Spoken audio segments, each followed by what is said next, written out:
मुझे कुछ भी नहीं पता था कि आने वाले कुछ दिन मेरा बहुत बुरा होने वाला है।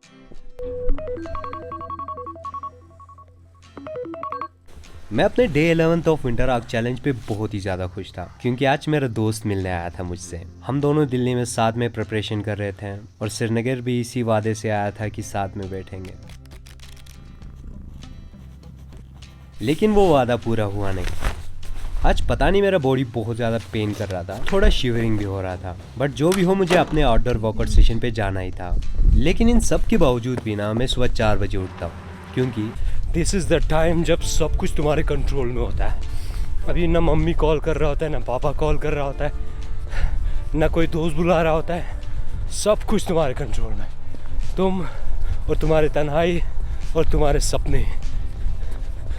अब इतना वर्कआउट करने के बाद मेरा बॉडी में ठंड और पेन गायब हो चुका था।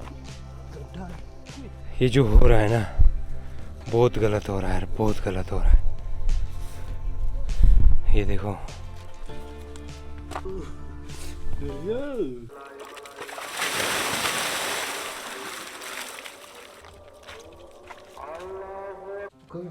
कोई पूछ रहा था कि 5 घंटे हम एक ही सेशन में कैसे पढ़ लेते हैं। मेरे बाल बनाएगा इस चेक दिस, कैसा लग रहा हूँ मैं, सही ना?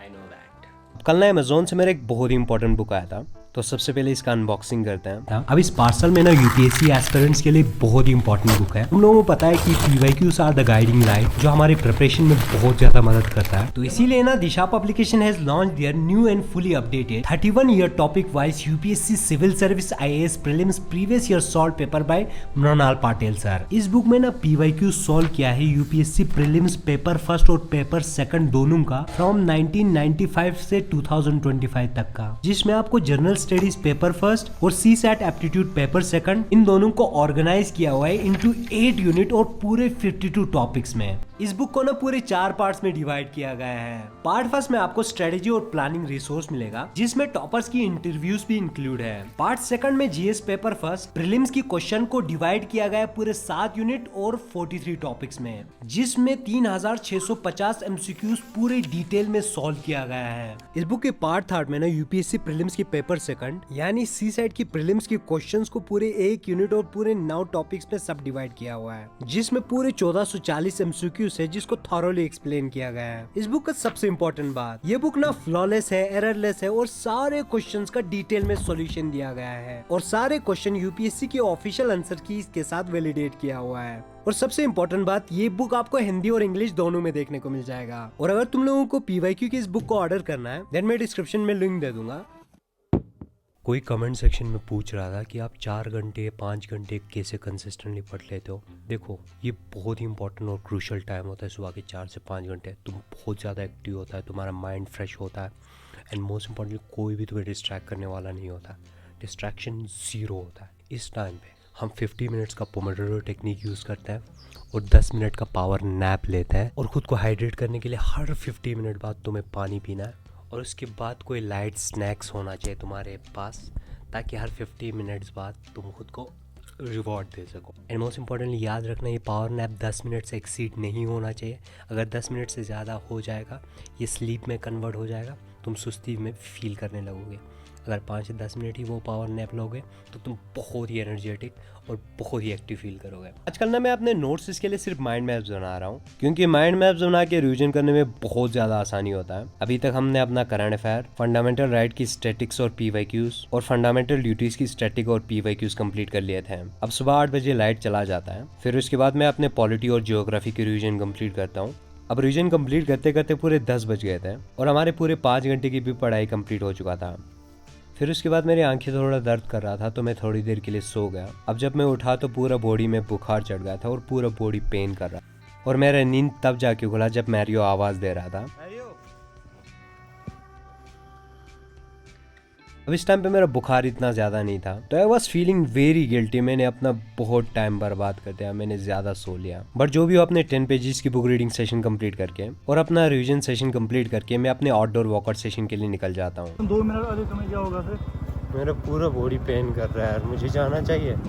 क्या जी? आज अपने सेकंड वर्कआउट सेशन में मैं थोड़ा साइकिलिंग करके और अपने बाइसेप टारगेट करके मैं वापस आ जाता हूँ। अब हम जिम से वापस आए तो मेरा दोस्त मेरा वेट कर रहा था। अब जिम से वापस आने के बाद ना मैं सीधा सो गया क्योंकि मेरा बॉडी बहुत ज़्यादा पेन कर रहा था। अपने डे 11 पे मुझे लग रहा था भाई कुछ भी हो जाए, मुझे 90 डेज सेम ही रूटीन को कुछ भी करके फॉलो करना है, इसीलिए मैंने कुछ भी कॉम्प्रोमाइज़ नहीं किया। तो मेरे दोस्त ने ना हम दोनों के लिए खाना बना लिया था, फिर हम दोनों मज़े से खाना खा के सो जाता है। अब जब मैं अपने डे 12 पे सुबह 4 बजे उठ जाता हूँ तो फीवर बहुत ज़्यादा बढ़ चुका था और मुझे तभी रियलाइज़ हो गया शायद कल बाइक पे वापस आते वक्त जिम से बहुत ज़्यादा ठंड लगा होगा। अब इस वजह से आज मेरा बैक में पेन हो रहा था, मेरे पूरे नी और मेरा पूरा बॉडी पेन कर रहा था। बड़ा ही डिडंट क्विट, मैंने आज अपने घर की छत पे ही रनिंग कंप्लीट किया। अब पीठ में बहुत ज्यादा पेन हो रहा था तो मैंने जल्दी से अपना वर्कआउट सेशन भी कंप्लीट किया। कल रात को ना मेरा हालत इतना बुरा था कि मैं अपने बिल्लियों को भी खाना देना भूल गया था, इसलिए ना मैं उनको खाना देकर जल्दी से पटने बैठ जाता हूँ। तो आज सबसे पहले मैं थोड़ा जर्नलिंग कर लेता हूँ, फिर उसके बाद इस हफ्ते में मैंने जो कुछ भी पढ़ा था मैं उन सारी चीजों को रिवाइज कर लेता हूँ, क्योंकि रेगुलर इंटरवल पे रिविजन करना बहुत ज्यादा इंपॉर्टेंट होता है। अदरवाइज जो कुछ भी पढ़ा है वो सब कुछ हम भूल जाते हैं। तो इसीलिए मैंने जो भी नोट्स जो माइंड मैप्स रेडी करा है वो सब चीजें रिवाइज कर लेता हूँ। अब रिवाइज कंप्लीट करते करते लाइट चला जाता है क्योंकि मेरे आंखें बहुत ज्यादा पेन करने लगा था। अब जब मैं उठता हूँ तो मेरा दोस्त मेरे लिए ब्रेकफास्ट रेडी करके खड़ा होता है और आज पूरे 12 बजे हमने ब्रेकफास्ट किया। फिर उसके बाद मैंने अपने 10 पेजेस की बुक रीडिंग को कंप्लीट किया, फिर मैंने अपने पॉलिटी की नोट्स की रिवीजन को कंप्लीट किया। अब तभी मेरा दोस्त आता है मेरे लिए दवाई लेकर। फिर दवाई खाने के बाद मैंने थोड़ा रेस्ट किया। But you know what guys, अभी मेरा दोस्त जाने वाला था, फिर वो पूरे कमरे का सफाई कर रहा था। फिर मैंने बोला मैं कर लूंगा, लेकिन वो माना नहीं। उसने कहा कि तुम बीमार हो, तुम कैसे करोगे, मैं सब कुछ करके जाऊंगा। तो मुझसे भी रहा नहीं गया, तो हमने मिलकर सफाई कंप्लीट किया। फिर उसके बाद उसको कुछ जरूरी काम से जाना पड़ा। अब मेरी बॉडी में इतना हिम्मत था नहीं कि मैं ज्यादा वर्कआउट कर सकूं, इसलिए थोड़ा वर्कआउट करके मैं बाहर ही कुछ खा के घर वापस आ जाता हूँ। अब घर आके अपने करंट अफेयर सेशन को कंप्लीट करके मैं 9:30 बजे सो जाता हूँ। मुझे लग रहा था कि मैं ठीक हो चुका हूँ, लेकिन अगले 3 दिनों तक मेरा हालत बिल्कुल ही खराब हो गया। सो आई डिसाइडेड टू क्विट। मुझे लगा कि मुझसे नहीं हो पाएगा क्योंकि फीवर इतना पीक पर था। जब भी मैं पढ़ाई कर रहा था मेरा सर दर्द हो रहा था, मेरे आंखों में दर्द हो रहा था और मुझे आंखों से भी अजीब तरीके से दिखने लगा था। दिस वॉज द टाइम मुझे रियलाइज हुआ कोई भी चैलेंज तुम्हारी हेल्थ से बड़ा नहीं है। जब मैं ठीक हो जाऊंगा ना मैं खुद को बहुत ज्यादा पुश करूंगा, क्योंकि जब तुम हेल्दी हो तुम बहुत कुछ कर सकते हो, लेकिन हम में से बहुत सारे लोग अपना टाइम बर्बाद करते हैं। यू नेवर नो तुम्हारे साथ क्या होने वाला है। जो भी होगा इस इन बीते हुए 3 दिनों में ना आई वॉज फॉलोइंग 1 चैलेंज, यानी 1 पुशअप चैलेंज। उन बीते हुए 3 दिनों में मैंने सिर्फ एक पेज पढ़ा था, एक पुशअप किया था, सिर्फ एक सेंटेंस जर्नलिंग किया था और सिर्फ एक एक्ट ऑफ काइंडनेस किया था। अब अपने day 15 of inter arc challenge तक मैं काफी ज्यादा ठीक हो चुका था, तो इसीलिए आज मैंने पूरे 5 घंटे की पढ़ाई कंप्लीट की। फिर फाइनल सेशन में अपना करंट अफेयर कंप्लीट करके मैं अपने आउटडोर रनिंग वर्कआउट पे चला गया। आज मैं सुबह वर्कआउट पे नहीं गया था क्योंकि अभी मुझे पहले खुद को अच्छे से ठीक होने देना था, तो इसीलिए ना मैं आज रनिंग के लिए भी नहीं जाता हूँ, मैं आज सिर्फ वॉक के लिए जाता हूँ। मैंने बचपन में एक कोट सुना था, अगर तुम दौड़ नहीं सकते हो तो चलो, अगर तुम चल भी नहीं सकते हो तो रेंको, लेकिन आगे बढ़ना मत छोड़ना। लिटरली गाइस मुझे बिल्कुल ही नहीं पता था कि ये एक्सपीरियंस इतना अच्छा होगा, तो मुझे बहुत ही मजा आया। फिर दवाई लेके कुछ खाने के लिए लेके आकर मैं घर आ जाता हूँ। फिर मैं और मेरा दोस्त मिलके चाय पीते हैं। फिर मैं अपने 2 घंटे की पढ़ाई का और एक सेशन कंप्लीट करता हूँ। अब मेरी आंखें बहुत दर्द कर रहा है तो मैंने रेस्ट लिया और अपने दोस्त के घर चला गया। फिर हमने मुर्गियां बंद किया।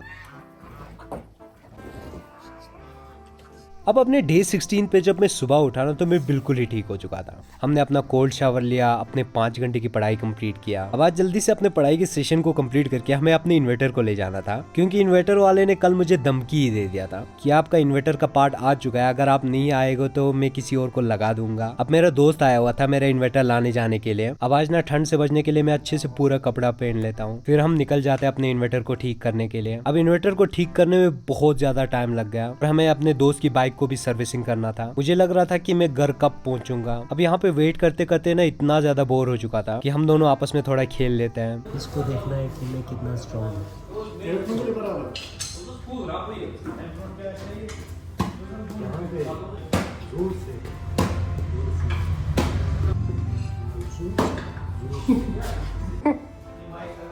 उठाते गया हुआ है। ठीक है। हाँ, फिर उसके बाद घर आके मैं अपने 10 पेजेस की बुक रीडिंग को कंप्लीट करता हूँ और अपने 2 घंटे की एक रिवीजन कंप्लीट करके, अब इन्वर्टर तो मैंने सेट कर दिया था लेकिन रात को घर पे लाइट होता ही नहीं है तो चार्ज था ही नहीं इन्वर्टर में, तो इसीलिए हम अपने सेकंड वर्कआउट सेशन के लिए निकल जाता है। तो आज हम सेकंड वर्कआउट सेशन में साइकिलिंग करते हैं। Literally guys it's going to be very difficult. कभी तुम्हारा बॉडी साथ नहीं देगा, कभी तुम्हारा हालात साथ नहीं देगा। You have to accept everything, और हर हालात हर सिचुएशन में तुम्हारे पास एक अपॉर्चुनिटी होता है हर चीज को नए तरीके से करने का, नए चीजों को सीखने का और अलग ही नजरिए से दुनिया को देखने का। हाँ मैं बीमार हो गया but I am not going to stop here guys. हम इस चैलेंज की पूरे 90 दिन पूरा करके ही रहेंगे।